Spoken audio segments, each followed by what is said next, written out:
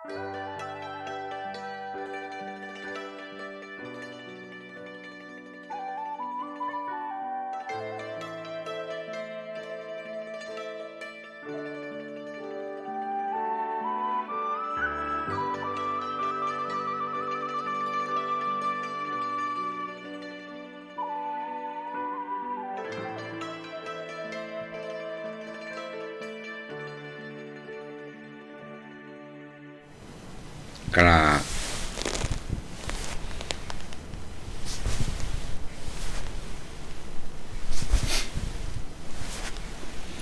อะระหังสัมมาสัมพุทโธภะคะวาพระผู้มีพระภาคเจ้าเป็นพระอรหันต์ดับเพลิงกิเลสเพลิงทุกข์สิ้นเชิงตรัสรู้ชอบได้โดยพระองค์เองพุทธังภคะวันตังอภิวาเทมิข้าพเจ้าอภิวาทพระผู้มีพระภาคเจ้าผู้รู้ผู้ตื่นผู้เบิกบาน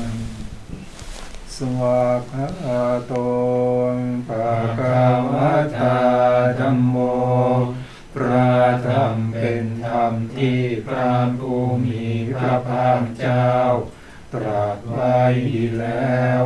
ธัมมังนัมสสามิข้าพเจ้านมัสการพระธรรมสุปฏิปันโนภะคะวะโตสาวกสังโฆพระสงฆ์สาวกของพระผู้มีพระภาคเจ้าปฏิบัติดีแล้วสังฆังนะมามิข้าพเจ้านอบน้อมพระสงฆ์อันดมะยังพุทธัสสะภะคะวะโตบุพพาคันมะการังกโรมาเสนะโมตัสสะภะคะวะโตขอนอบน้อมแด่พระผู้มีพระภาคเจ้าพระองค์นั้นอะระหะโตซึ่งเป็นผู้ไกลจากกิเลสสัมมาสัมพุทธัสสะตรัสรู้ชอบได้โดยพระองค์เองนะโมตัสสะภะคะวะโตขอนอบน้อมแด่พระผู้มีพระภาคเจ้าพระองค์นั้นอะระหะโตซึ่งเป็นผู้ไกลจากกิเลสสัมมาสัมพุทธัสสะตรัสรู้ชอบได้โดยพระองค์เองนะโมตัสสะภะคะวะโตขอนอบน้อมแด่พระผู้มีพระภาคเจ้าพระองค์นั้นอะระหะโตซึ่งเป็นผู้ไกลจากกิเลสสัมมาสัมพุทธัสสะตรัสรู้ชอบได้โดยพระองค์เอง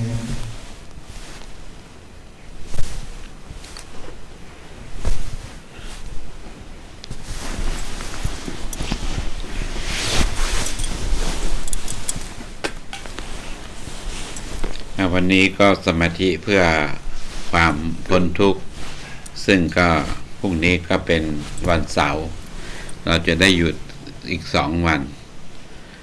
ช่วงนี้ก็ให้ระหว่างเสาร์อาทิตย์ก็ไปฝึกนะวันนี้สำคัญมากเกี่ยวกับเรื่องวิมุตติคือความหลุดพ้นความหลุดพ้นนี้ก็ในหลักพระธรรมก็มีแบบว่าปัญญาวิมุตติกับเจโตวิมุตติถ้าจะพูดนะก็ถ้าในความหมายก็คือการหลุดพ้นโดยใช้ปัญญาการหลุดพ้นโดยใช้เจตนาของจิตคือใช้แรงสมถะเผาคิดเพ่งเพ่นเผากิเลสจนถึงความหลุดพ้น แต่ว่าปัญญาปัญญาวิมุตตินั้นก็คือละวางก็คือสติปัฏฐานสี่คือกายเวทนาจิตธรรมเห็นว่าทุกไม่เที่ยงเป็นทุกข์เป็นอนัตตาเห็นตรงนี้เราก็การพิจารณาแบบนั้นก็ใช้หลักอานาปานสติปัญญาวิมุตติก็จะเห็นว่าการเชื่อมโยงระหว่างลมหยาบลมละเอียดแล้วก็ปล่อยจนถึงจิตของเราเนี่ยหลุดพ้นมีดวงตาเห็นธรรมได้อันนี้เป็นเรื่องปัญญาวิมุตติแต่ว่าปัญญาวิมุตติเนี่ยในสมัยก่อนเนี่ยทำได้กันในสมัยพุทธกาลหรือหลังจากนั้นมาประมาณสักเนี่ย20 ปีให้หลังเนี่ยการที่จะเข้าไปถึงใช้อานาปานสติแล้วก็เข้าละวางจนเข้าถึงมรรคผลนิพพานน่ะมันทำไม่ได้กันเพราะว่าลมเนี่ยลมหายใจเข้าออกมันมีปัญหาตัวเชื่อมโยงลมมันไม่มีถ้าตัวเชื่อมลงลมไม่มีหมวดกายคติหมวดกายเนี่ยแล้วก็หมวดเวทนาเนี่ยจะทำได้ยากดังนั้นอาตมาก็ไม่สอนนะที่จริงในสมัยก่อนอาตมาบวชใหม่ๆนะอาตมาก็ใช้ลมเนี่ยละวางกิเลสอันนี้ก็ทำได้อยู่แต่ช่วงหลังๆเนี่ยมันทำไม่ได้เพราะว่าลมหายใจเนี่ยเมื่อก่อนมันเข้าทางจมูกแต่หน้าบัดนี้ลมหายใจมันเข้าหนกศีรษะด้านขวาดังนั้นการที่เราจะพิจารณากายในกายอะไรต่างๆเนี่ยคือลมหายใจเข้ายาวรู้ว่ายาวสั้นรู้ว่าสั้นเนี่ยลมสงบลำงับรู้แบบนั้นน่ะมันทำไม่ได้เพราะว่าลมมันไม่เข้าทางจมูกแล้วมันไปเข้าทางอื่นอาตมาก็เลยตัดทิ้งไม่ได้สอนนะถ้าสอนก็คนก็ไปติดอุเบกขาแค่นั้นเองไปติดลมนิ่งๆเราปล่อยวางเป็นอุเบกขาถ้าเราปล่อยวางเนี่ยเมื่อก่อนสมัยก่อนมันปล่อยวางมันจะเข้าถึงมรรคแต่ณบัดนี้มันเข้าถึงแค่อุเบกขาดังนั้นอาตมาก็เลิกสอนแต่ทางหนึ่งทางที่ยังทำได้อยู่ก็คือการใช้เจตนาของจิตเจ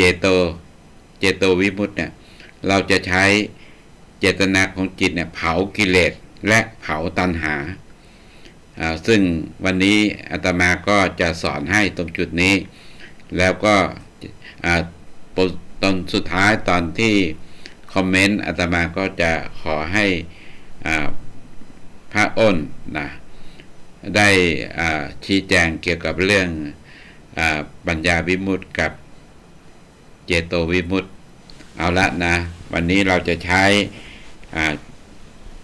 เจตนาของจิตคือเจโต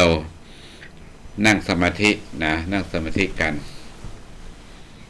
หลับตาเบาๆ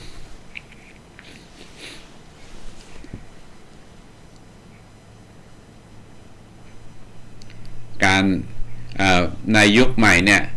เมื่อก่อนเนี่ยในสมัยก่อนมันใช้ศูนย์กลางใจในการที่เราจะดูลมหายใจแต่เดี๋ยวนี้ศูนย์กลางใจไม่ใช่แล้วนะศูนย์กลางตัวรู้เนี่ยมันอยู่ที่ก็ก้านสมองนะลมเนี่ยจะเข้าทางหนกศีรษะขวาแล้วออกทางหนกศีรษะซ้ายเมื่อก่อนในลมเข้าไปปุ๊บมันก็เข้าไปถึงหัวใจเก็บอากาศธาตุกับวิญญาณธาตุในใจแล้วก็คายออกมาเข้าออกในเมื่อก่อนเราจะว่าพุทโธอย่างเงี้ยทำได้ณแบบนี้นี่มันลมมันไม่เข้าทางนี้แล้ว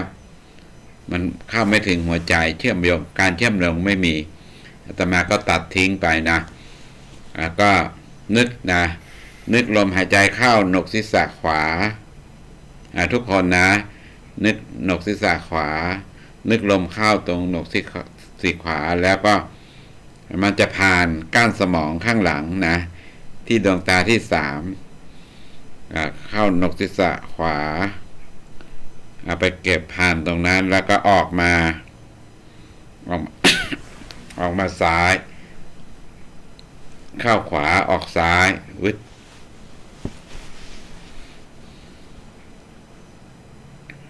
เปิดเสียงก็ได้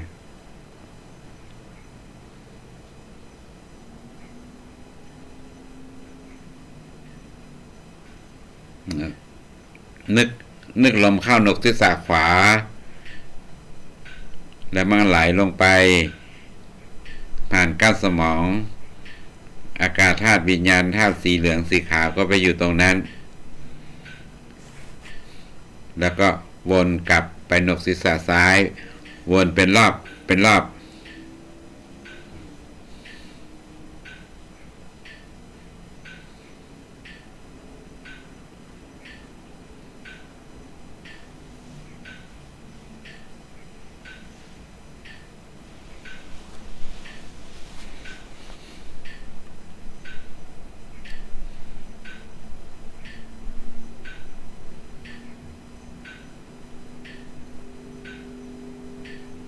คุณโยมจะเห็นว่า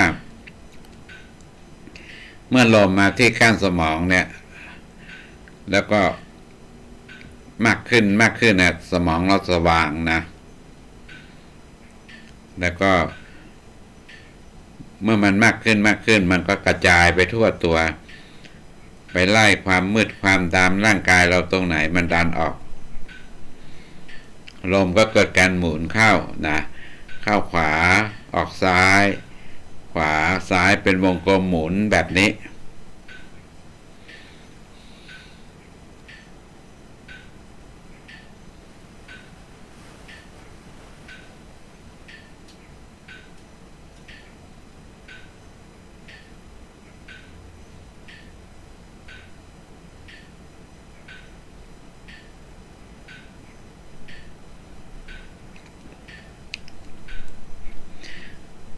ต่อไปเราจะหาอุบายให้จิตเป็นหนึ่งนะเพื่อเมื่อจิตเป็นหนึ่งเนี่ยมันจะเกิดการเผามันจะกินการนะกินการมันจะกินเวลาตัณหาจะถูกเผาดังนั้นนะเดี๋ยวนี้มันเป็นสองอยู่จิตเป็นสองคือเข้าขวาออกซ้ายแล้วก็เกิดการหมุนเป็นลมหมุนเข้าขวาออกซ้ายในขณะที่ลมเข้าเนี่ยมันก็เอาอากาศธาตุวิญญาณธาตุไหลเข้าไปเก็บไว้ที่ก้านสมองแล้วก็ดันออกมาเอาของเสียออกมาด้วยวึดเป็นวงกลมเป็นรอบ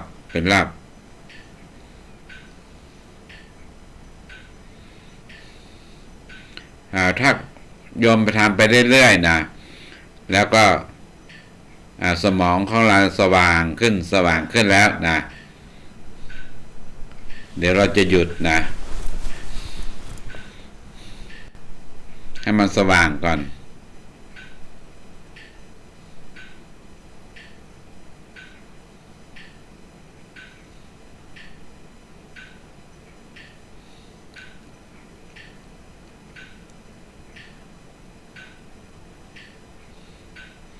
นี่เราจะพยายามหาอุบายให้จิตเป็นหนึ่ง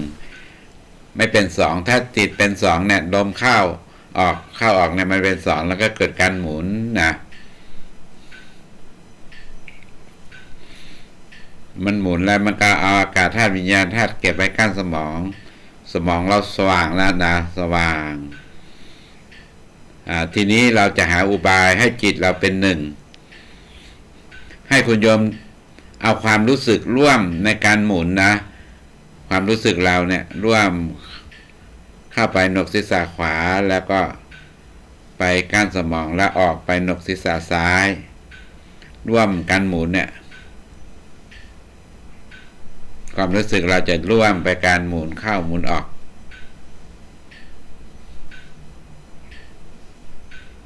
ในการหมุนเนี่ยมันมีลมแล้ว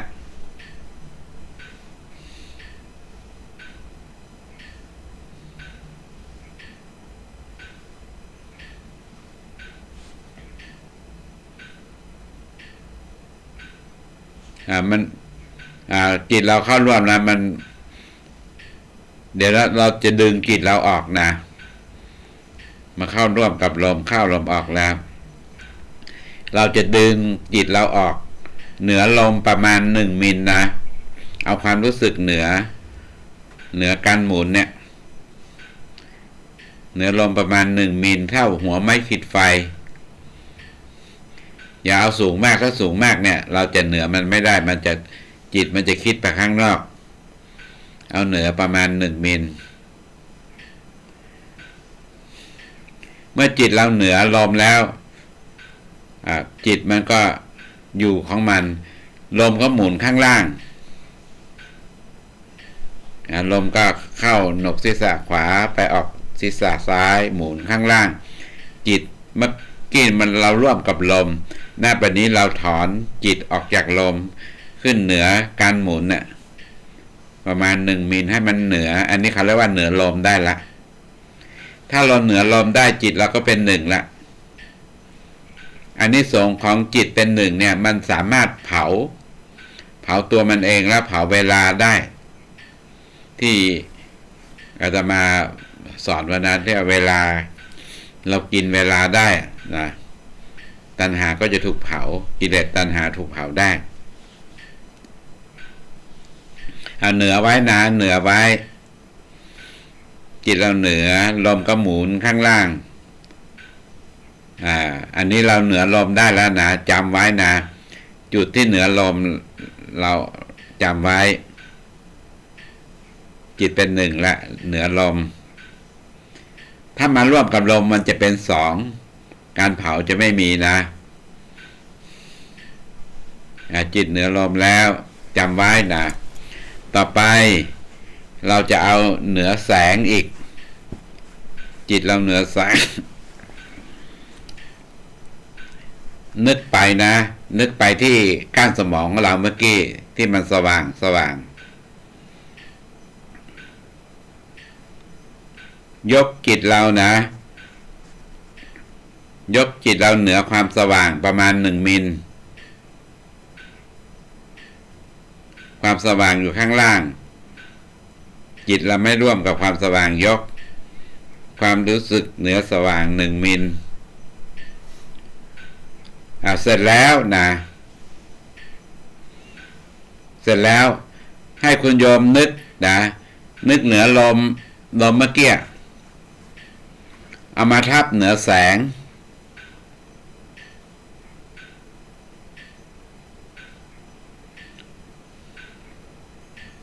เหนือแสงที่เราขึ้นมายกเหนือประมาณ1 มิล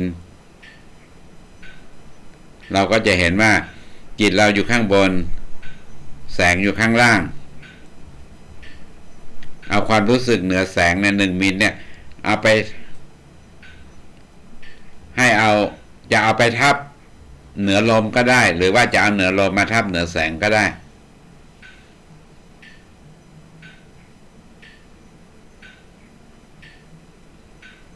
มันจะหยุดนะ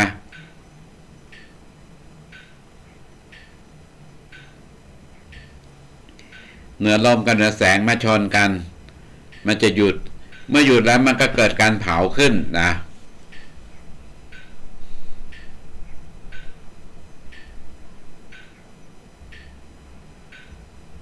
จิตเป็น1ละนะเผากิเลสละ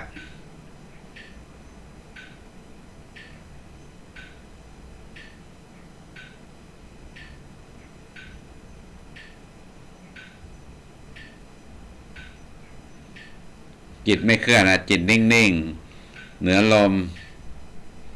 ไปทับเหนือแสงมันหยุดนิ่งแล้วก็เกิดการเผาขึ้นให้มันเผา3 จุดนะจุดแรกก็คือเผากายคือท้องเหนือสะดือ2 นิ้วนะเอาความรู้สึกเหนือลมเหนือแสงที่เราเอาทับกันเมื่อกี้เลื่อนมาเผากายฐานกายเหนือสะดือ2 นิ้ว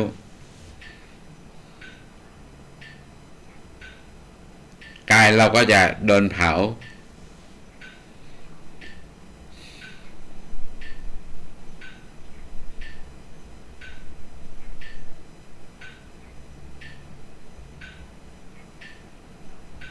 ปิดเสียงก็ได้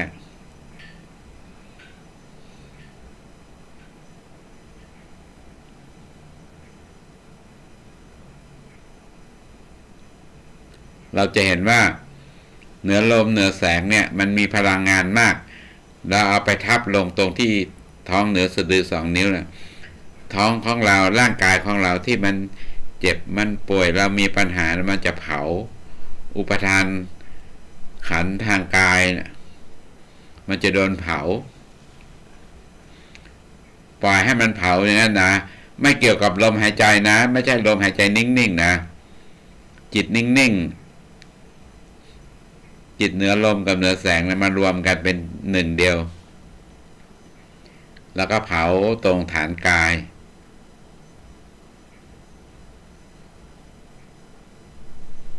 ดูมันเฉยๆเมื่อก่อนเนี่ยหมวดอานาปานสติเนี่ยเราจะเอาไปเผาเนี่ยมันเผาไม่ได้มันจะต้องละวาง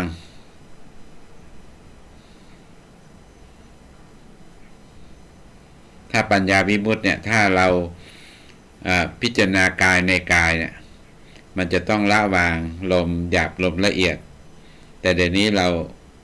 ลมมันไม่เข้าจมูกแล้วเราเลิกไปทางนั้นเราเอาสมถะเอามาเผานะเอาจิตเป็นหนึ่ง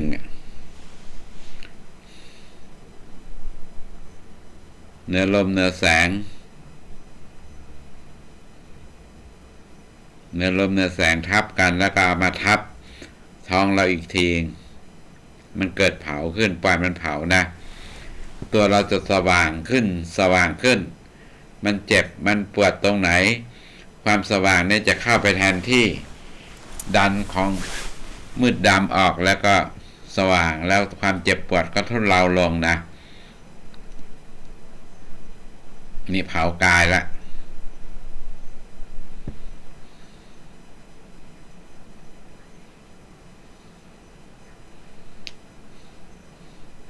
ตัวกายเนี่ยนะมันไปบังมรรค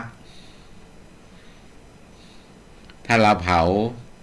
กิเลสทางกายของเราเนี่ยเดี๋ยวนี้เราจะเจตนาจิตของเราเนี่ยจะเจโตสมถะเจตนาของจิตเป็นหนึ่งเผาที่ท้องนะให้กิเลสที่อยู่ทางกายของเราโดนเผา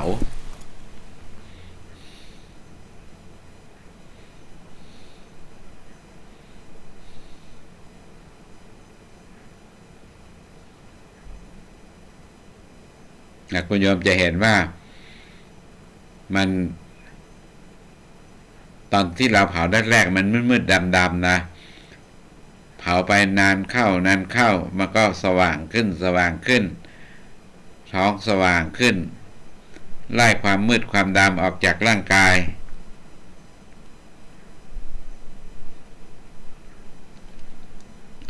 ลมมันเนี่ยมันเคยลมนิ่งๆเนี่ยมันจะไปพยายามปรับลมนิ่งคนผ่านอานาปานสติมันจะไปปรับลมนิ่งอย่าไปสนใจลมเราเอาจิตเผาไม่ใช่เอาลมเผาลมมันเผาไม่ได้นะมันเผาไม่หมดมันไปกดกิเลสให้ตกตะกอนเอาอากาศธาตุวิญญาณธาตุขึ้นมาข้างบนซะกิเลสมันปรากฏข้างล่างมันไม่ได้เผา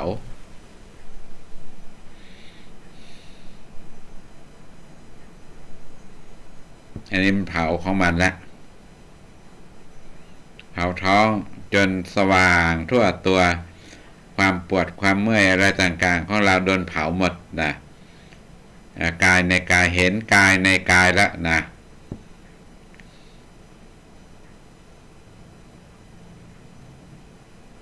กายแรกๆเนี่ยกายมันมืดมันด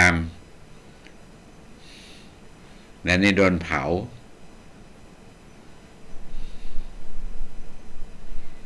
แล้วก็มันสว่างเป็นสีเหลืองเห็นกายในกายแล้ว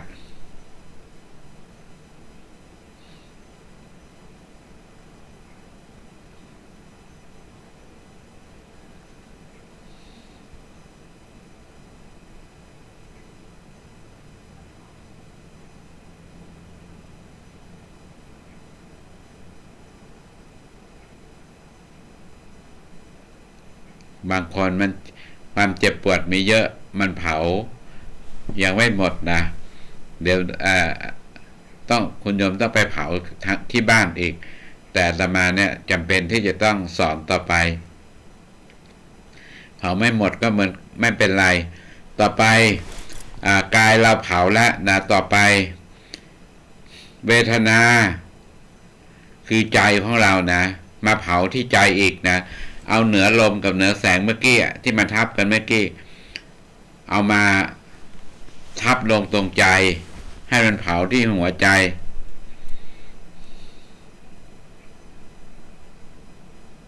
เอาเหนือลมเหนือแสงมาทับลงตรงหัวใจใจก็ร้อนนะแล้วก็โดนเผาในใจของเราเนี่ยมันมีโลภะนะโทสะโมหะมีความโลภความโกรธความหลงเนี่ยมันอยู่ที่ในหัวใจความโลภความโกรธความหลงมันจะโดนเผาเหนือลมเหนือแสงทับหัวใจใจเราตอนแรกๆมันมืดๆดำๆเมื่อมันโดนเผาแล้วมันจะออกเป็นสีเหลืองความร้อนมันจะระบายออกมาตามรูขุมขน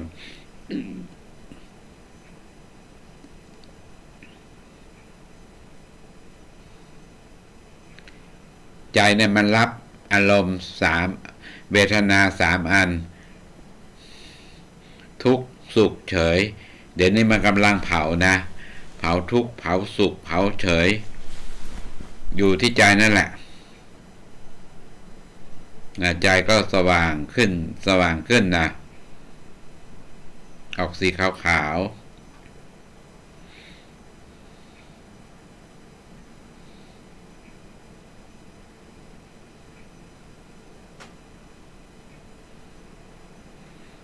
ถ้าเราเห็นสีเหลืองสีขาวมันเผาเนี่ยเห็นเวทนาละเห็นเวทนาในเวทนา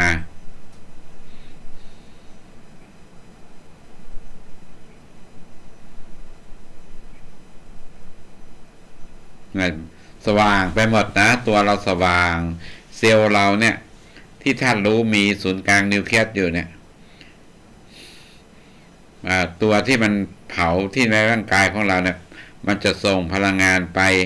ล้างเซลล์เล็กๆน้อยๆเนี่ยทั่วตัวเราจะสว่างนะอันนี้เห็นเวทนาในเวทนาแล้ว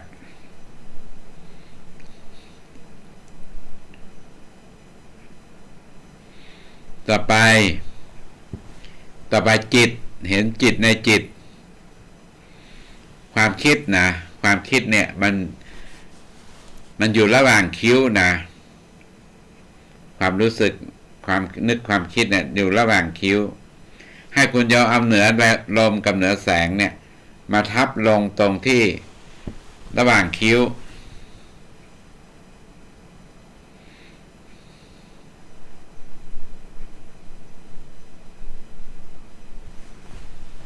เมื่อทับลงตรงนี้นะ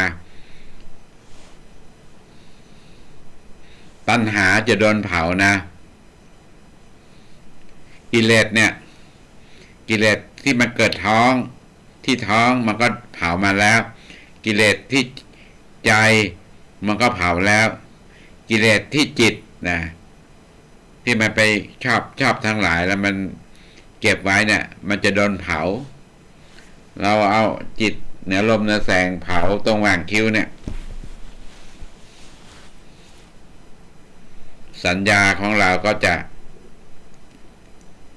โดนเผาสันดานในอดีตเผามันก็สว่างขึ้นนะสว่างขึ้นเผาร่างกายเราจนมันทะลุตานะแสงสว่างทะลุตาเป็นทางโล่งเราก็อยู่ตามทางนั้นในขณะที่เราอยู่ทางนั้นคุณยอมให้เอาแรงนะเอาแรงเนี่ยเมื่อกี้เนี่ยกิเลสมันเป็นพลังงานมันเผาตั้งแต่ท้องใจแล้วมาเผาเมื่อกี้ที่ระหว่างคิ้วอีกจิต อันนี้กิเลสมันเผาได้แต่ว่าตัณหาเนี่ยช่องท้องที่เผาท้องกับเผาใจเนี่ยตัณหามันเผาไม่ได้แต่ช่วงระหว่างคิ้วเนี่ยมันสามารถละลายราคะตัณหาได้คุณโยมนะนึกระหว่างคิ้วมันสว่างแล้วมันล่องเป็นทางแล้วให้คุณโยมเอาตัณหากามตัณหาคือจิตที่เราติดในรูปเสียงกลิ่นรสสัมผัสหรือว่ากามคุณเสพกามทั้งหลายเนี่ยเอามาเผาเนี่ยมันจะละลายนะกามตัณหาเอามาเผาระหว่างคิ้วเนี่ย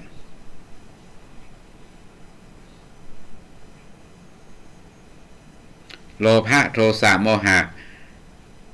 กิเลสเนี่ยมันเผาที่ใจได้แต่อันนี้ละเอียดมันสามารถเผาตัณหาได้ที่เผาที่ใจเนี่ยตัณหามันเผาไม่ได้นะ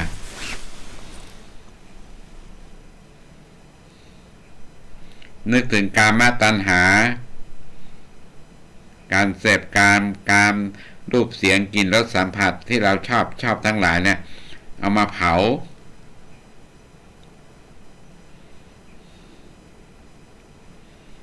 ภาวะตัณหาความอยากมีอยากเป็นโน่นอยากเป็นนี่อยากได้อยากเป็นอยากมีเอามาเผาระหว่างคิ้วเอาเหนือลมเหนือแสงเนี่ยไปอยู่ระหว่างคิ้วแล้วก็เอาพวกความอยากมีอยากเป็นทั้งหลายเนี่ยเอาไปใส่ทับเหนือลมเหนือแสงมันจะเผา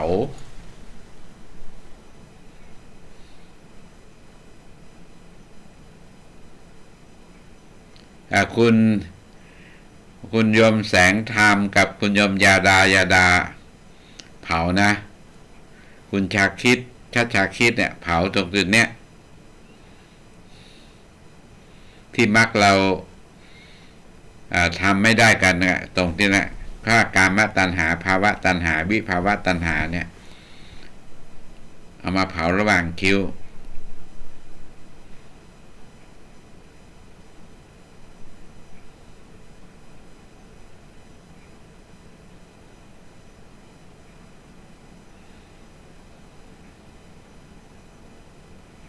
แรงมากก็ร้อนมากนะเหนือลมเหนือแสงทับลงไปเผาไป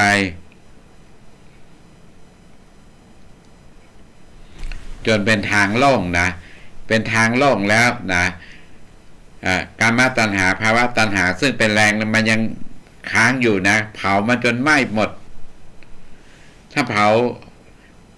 ตัณหาละลายไปหมดแล้วกิเลสตัณหาละลายหมดแล้วมันก็จะเป็น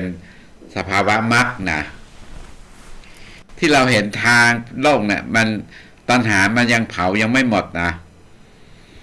ถ้ามันเผากามตัณหาภาวะตัณหาวิภาวะตัณหาเนี่ยมันจะเป็นสภาวะมรรคละความเป็นเช่นนั้นเองเป็นตัวคงที่ละ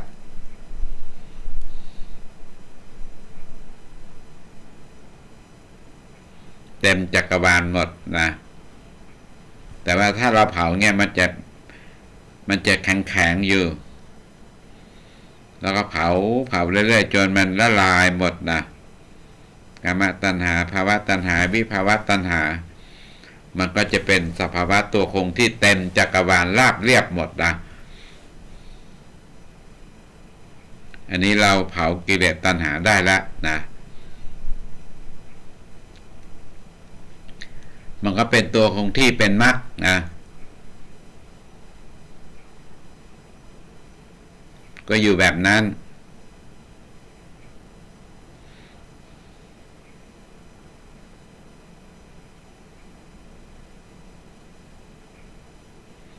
ในขณะที่มันอยู่โล่งๆเป็นตัวคงที่แล้ว กิเลสที่มันเกิดทางกายทางใจอะไรมันยังมีอยู่ก็เอาไปเผาที่ท้องเอาไปเผาที่หัวใจเนื้อลมเนื้อแสงไปทับแล้วก็เผาจนมันราบเรียบไปหมดนะเดี๋ยวคอมเมนต์มานะมันหมดหรือยังถ้ามันหมดมันก็ราบเรียบเป็นหน้ากองอะกิเลสตัณหาเนี่ยถ้ามันยังมีอยู่เนี่ยมันไม่ราบเรียบนะต้องเผาหมดมันถึงจะราบเรียบเป็นหน้ากอง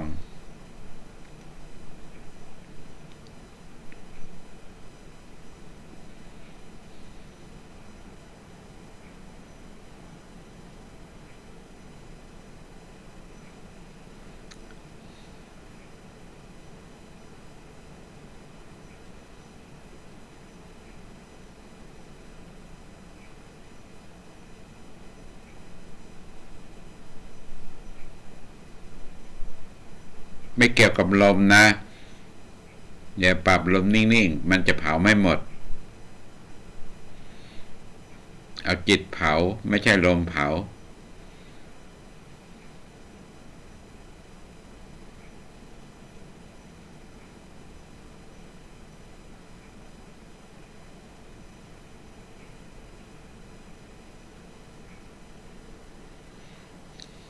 มันเผาลมด้วยนะเหนือลมเหนือแสงเนี่ยมันเผาลมที่มันไปข้องเกี่ยวกับกายเวทนาจิตธรรมเนี่ย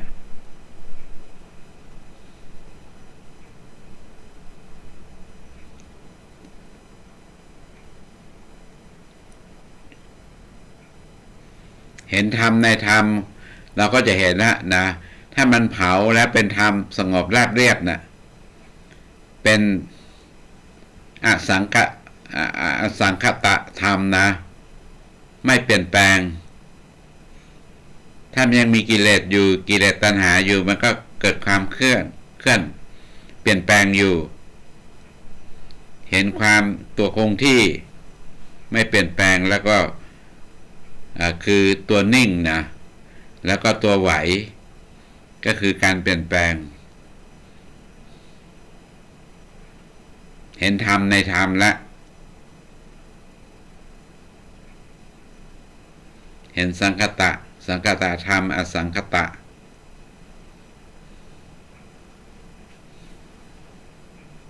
อสังคตะก็คือมรรคที่เป็นทางโล่ง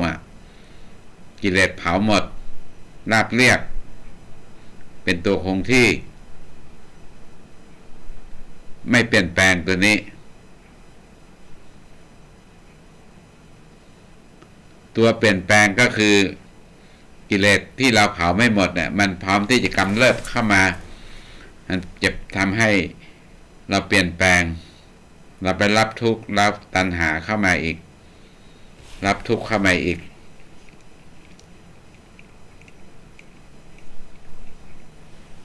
เห็นแล้วเราก็สักแต่ว่าเห็นนะธรรมชาติมันเป็นอย่างนั้นไหวกับนิ่งเนี่ยไก่กับไข่เกิดก่อนน่ะคือความไม่รู้ของจิตเกิดก่อนอวิชชาถ้าสมมติว่ากิเลสโดนเผาแล้วตัณหาเผาแล้วมันราบเรียบก็อวิชชาความไม่รู้ก็ดับไปตรงนั้นนะกิเลสตัณหาอวิชชาก็ดับตรงนั้น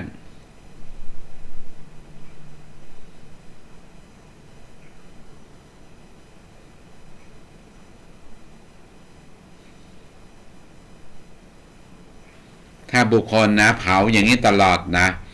เผาไม่ให้กิเลสตัณหากำเริบแล้วก็ไม่ต้องกลับมาเกิดละเพราะเชื้อมันหมดแล้วคนก่อไฟก็หมดแล้ว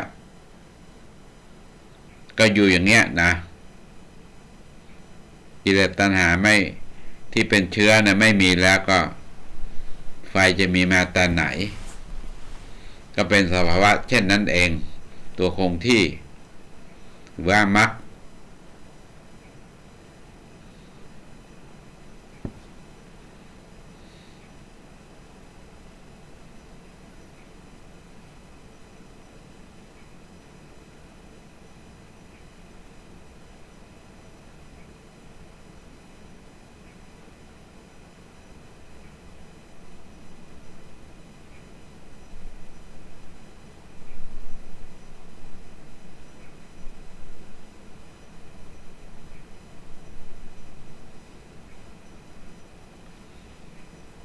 ถ้าจิตมันเคลื่อน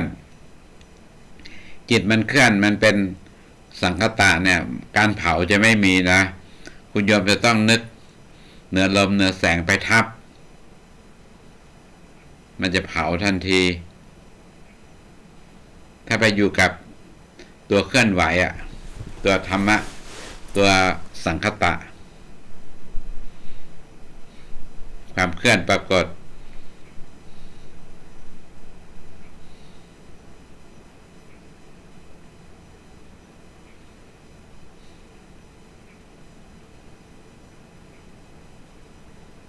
เผาให้หมดถ้าเผาอสังคตะเผาสังคตะที่เคลื่อนไหวมันละลายหมดแล้วมันก็เป็นสังคตะอสังคตะนะคือมันอันเดียวกันนั่นแหละถ้ามันตัวเคลื่อนไหวเนี่ยถ้าเราเผากิเลสตัณหาหมดแล้วเนี่ยมันก็จะเป็นตัวคงที่ตัวนิ่ง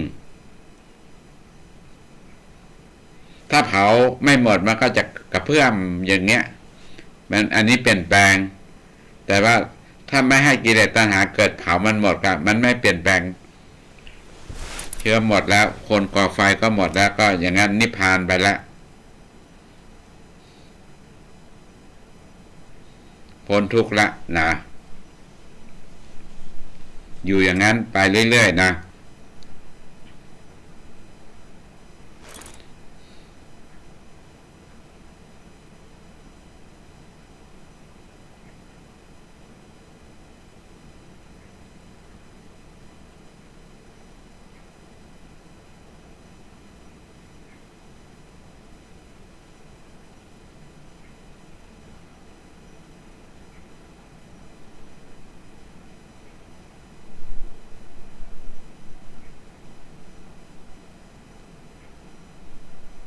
เอาได้เวลา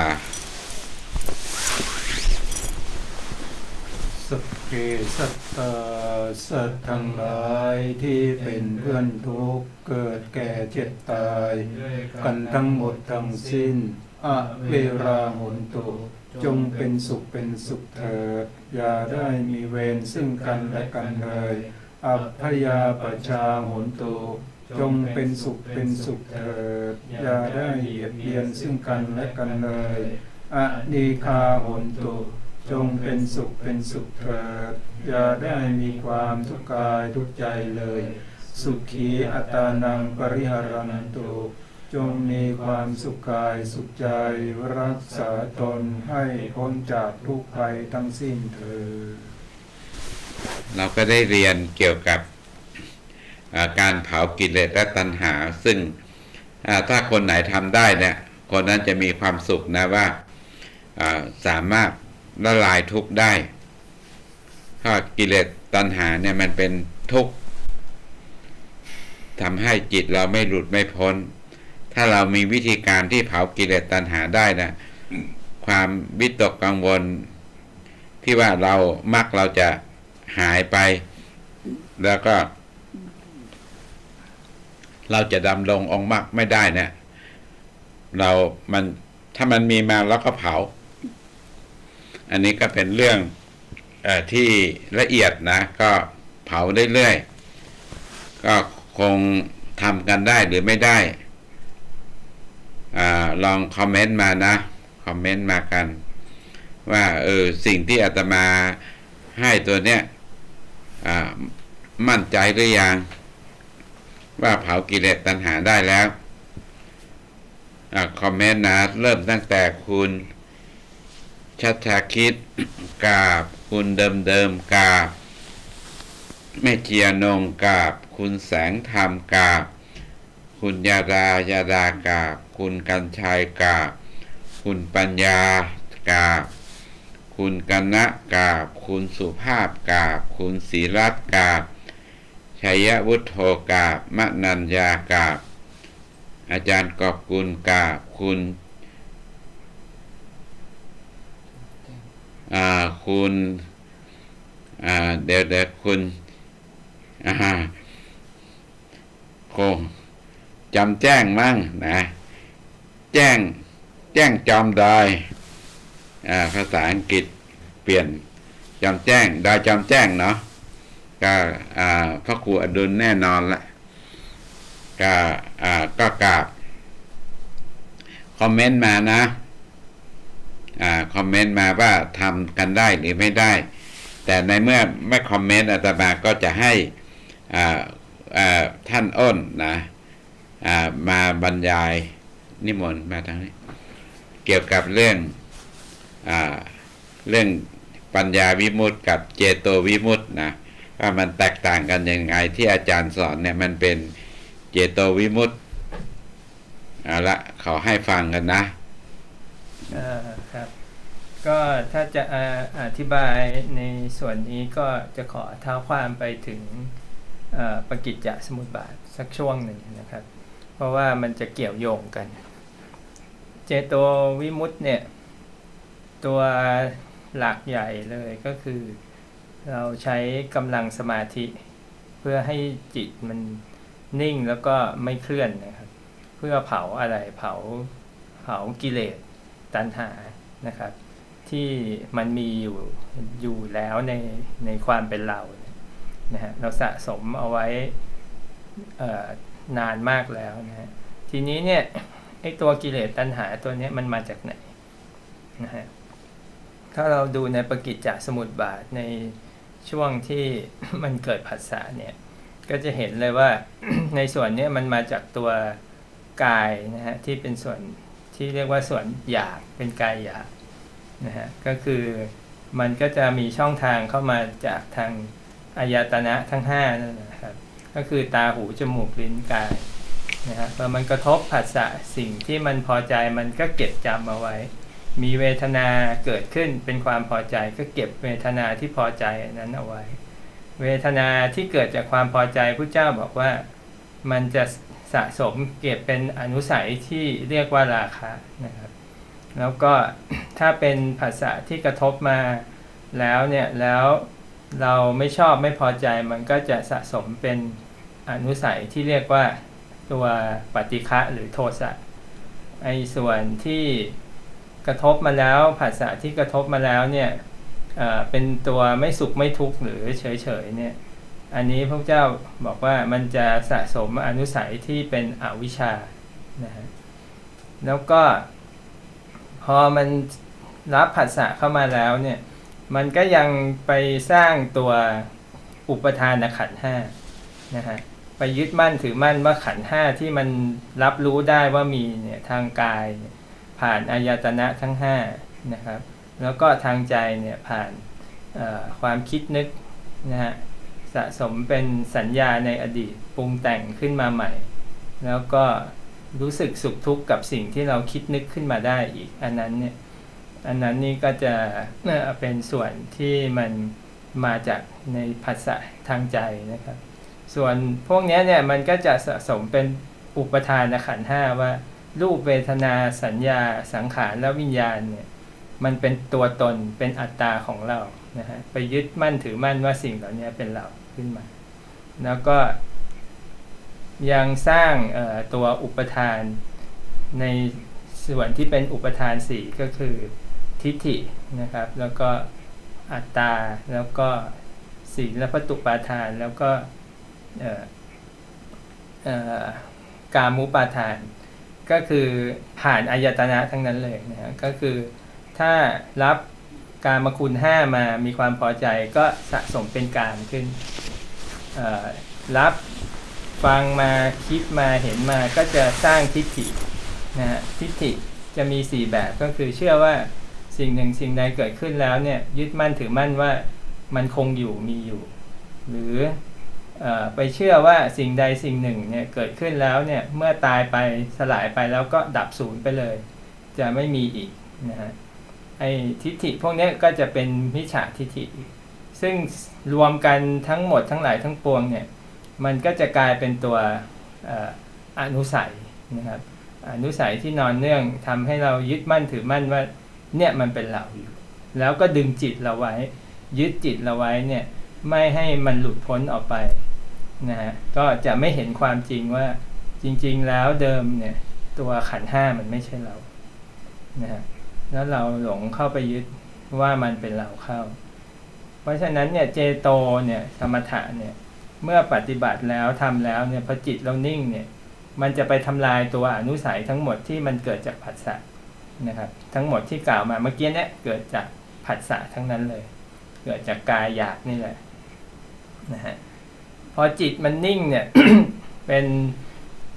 ไม่มีการเคลื่อนเนี่ย กำลังที่จิตมันนิ่งแล้วเนี่ยมันจะไปเผาตัวอนุสัย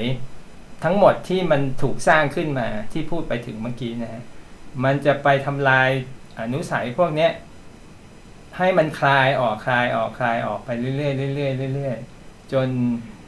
มันหมดหรือมันเบาบางลงเราก็จะเห็นว่าจิตเนี่ยมันแยกออกกันจากกายได้นะฮะเมื่อมันถึงความหลุดพ้นได้เนี่ยเพราะว่าตัวอาสวะทั้งหมดที่มันเป็นตัวยึดจิตเราไว้เนี่ยมันถูกเผาไปจนหมดนะฮะแรงยึดที่ยึดจิตไว้มันก็ไม่มีแล้วนะฮะพอมันไม่มีแล้วเนี่ยจิตก็หลุดพ้นออกจากการถูกยึดไว้ได้มันหลุดพ้นออกไปแล้วมันก็จะเห็นความจริงว่าสิ่งเหล่านี้ที่มันเคยยึดมั่นถือมั่นไว้เนี่ยไอเนี่ยไม่ใช่ความจริงแต่ความจริงนั้นเป็นอีกอย่างหนึ่งที่มันไม่เคยรู้ถ้าถึงสภาวะนั้นแล้วพอจิตหลุดพ้นออกไปด้วยกำลังเจโตแล้วเนี่ยมันก็จะเผาทุกสิ่งทุกอย่างจนมันคลายออกไปจนหมดทั้งความรู้สึกไปยึดมั่นถือมั่นในรูปกายว่าเป็นเราทั้งความรู้สึกไปยึดมั่นถือมั่นในเวทนาว่าเป็นเราแล้วก็ตัวความนึกคิดสัญญาปรุงแต่งทั้งหลายว่าเป็นเราเนี่ยเจโตสมาธิจะสามารถทำลายได้หมดนะฮะมันจะไปละลายสิ่งเหล่านี้ออกหมดสุดท้ายพอมันถูกละลายออกไปจนหมดแล้วเนี่ยก็จะทำให้เห็นความจริงว่าที่จริงแล้วเนี่ยขันธ์ทั้งห้านี้มันไม่ใช่เรามันเป็นคนละอันกันกับสิ่งที่ปรากฏขึ้นเขาก็จะเข้าถึงความจริงก็มันก็จะเรียกว่าไปสู่วิมุตติได้เหนือความที่ไม่จริงอยู่ที่เราเคยยึดติดกับมันอันนี้อาศัยกำลังสมาธิทั้งหมดเลยนะฮะมันก็จะละลายไปแต่ก็ต้องใช้เวลาพอสมควรกว่ามันจะละลายสิ่งเหล่านี้ไปหมดนะฮะก็อธิบายแจ่มแจ้งแล้วนะคือ